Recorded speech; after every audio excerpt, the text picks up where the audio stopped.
Welcome. In this video, I would like to address a few methods for taking handwritten notes. Some professors ask students not to bring digital devices into the classroom. That leaves the students with only paper and pencil on which to take notes. Taking handwritten notes is a skill, but it's one that we can learn. And I hope in this video I can show you a few examples that help you improve your handwritten note-taking skills. Here I'm displaying an image from my iPad. I like to take my handwritten notes on my iPad because that way I have a digital copy of my notes that is automatically backed up to multiple online services. If I were to lose my iPad or accidentally delete the file from my iPad, I can recover a copy from one of my backups. That's not true if I were to use paper and pencil. Now, I grew up in an age before computers. I went to university before computers were popular, or at least personal computers were popular. And I have a number of fountain pens that I really like. And I have a small library of notebooks with very fine paper that works well with the pens that I like to use. However, when I need to take notes in a meeting, or if I'm attending a workshop and I know I'll be taking notes, I forego using my preferred pens and paper and instead carry my iPad with me. The reason being, every item that I note here in my iPad is automatically backed up to multiple online data storage services. If I were to accidentally delete my notes from the iPad, I can recover them from one of the backup sources. And that's not true if I were carrying my notes on physical paper. If I were to lose that notebook, I've lost my notes. I'm using the GoodNotes application on my iPad, and the paper that I'm demonstrating as the background behind my handwriting is representative of notebook lined paper. Lined paper, whether physical or digital, is useful when making lists.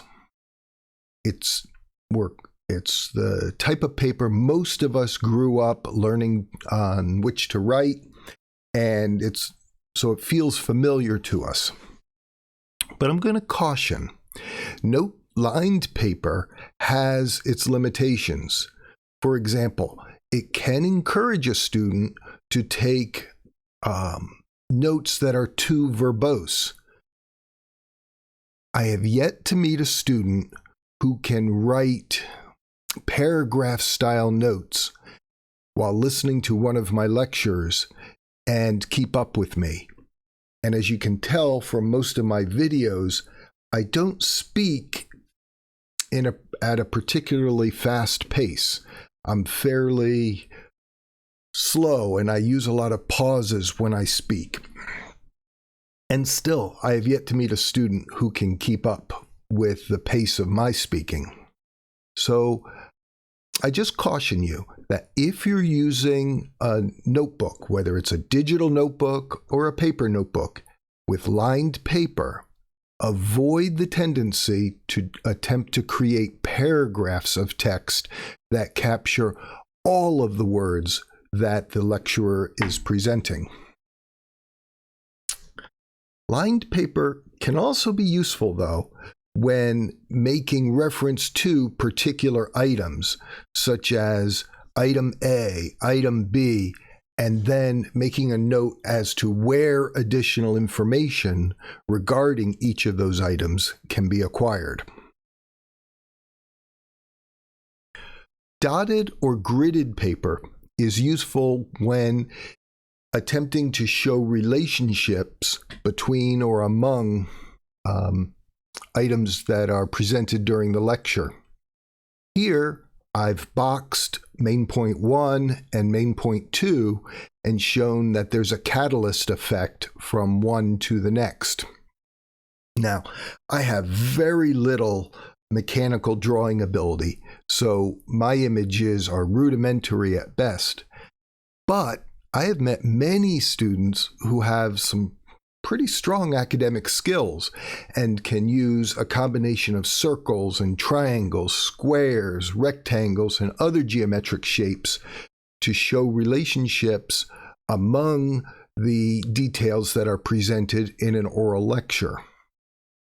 It's the dotted, the gridded, or even blank paper that makes drawing these items a little bit easier because there's not the consistent use of lines as in traditional notebook paper.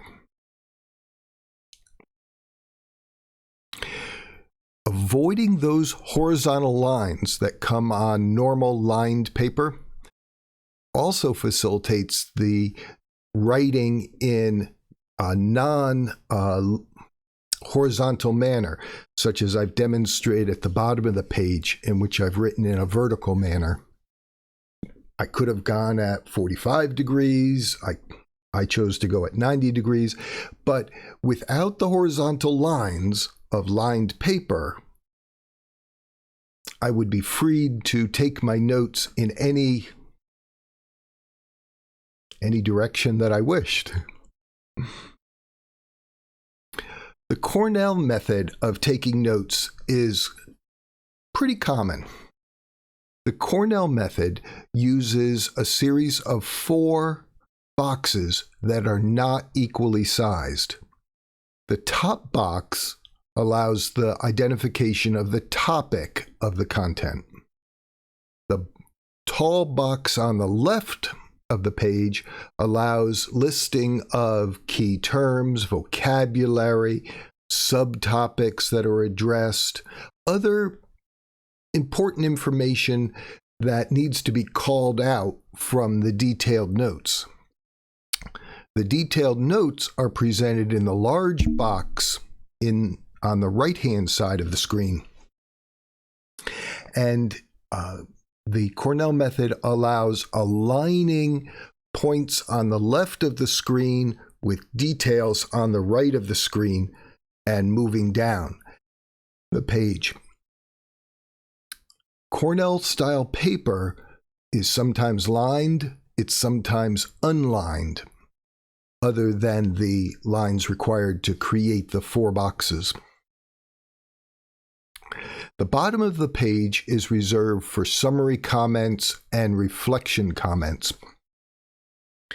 It's very important when taking notes that you identify why you think the content is important, or if you don't think it's important, make a note of that, because if the professor lectures on the topic, it's probably important, but if you don't yet see the importance of the data, then you'll need to give it some additional thought during your study period. While I prefer to take my notes in Evernote on my laptop because I can type faster than I can handwrite, I see the value in handwritten notes. Sometimes I need to attend meetings in which I'm sitting side by side with my colleagues around a conference table. Opening up a laptop in front of my colleagues can be a bit distracting. So instead, I place my tablet in my lap and I handwrite my notes. Now, I mentioned the Evernote application. I'll address that in a separate video and show you how we can use an application on our laptop to type notes and then review them on our other digital devices, such as a tablet and a smartphone. I hope this video was helpful. I attempted to demonstrate 3 different types of digital paper, and I'd like you to consider using each of those as you think appropriate. You may even find that there are other types of paper designs that work better for your note-taking needs. Now, note-taking is a skill, and it's a skill that each of us can learn. I wish you the best of success as you practice your handwritten note-taking skills and try to get as efficient at the recording of your thoughts as you possibly can. Bye for now.